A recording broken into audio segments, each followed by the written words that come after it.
Hello and welcome to this week's What's Hot. And it's getting to that time of year when I'm starting to get a little bit anxious about the fact I haven't completed my tax return. Not because I like to see how much money I've made or not made, but it's a reminder of how incredibly boring I am.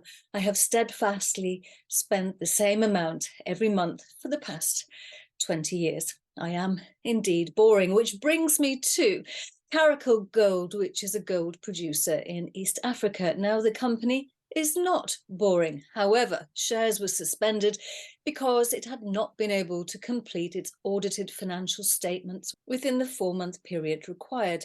I do have a little bit of sympathy. However, the figures are now complete, the stock is trading again, and shareholders are indeed happy, mainly because the company has managed to secure conditional financing of 10.5 million US dollars, which doesn't dilute shareholders. They've secured that through a prepaid gold purchase agreement.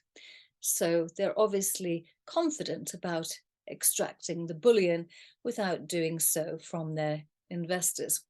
To health now, and a company I haven't featured before, it's C4X Discovery Holdings, C4XD, AIM listed, market cap of £55 million after shares rose 25%. It's announced it's signed an exclusive worldwide licensing agreement with AstraZeneca for developing and commercializing its NRF2 activator program.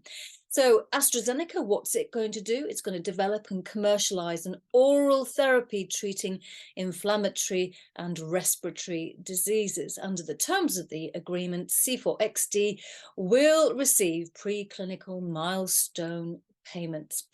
Now, this deal is just one of the 3 that the company has recently signed with established players within the drug industry. So is the sky the limit for the company?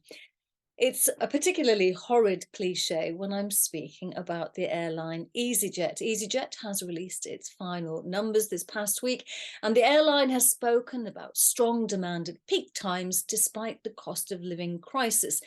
But how is it going to stimulate demand off peak? Well, that cost of living crisis might actually do the trick, because more and more folk are deciding it's cheaper to fly out to warmer climates rather than just stare out the thermometer here at home.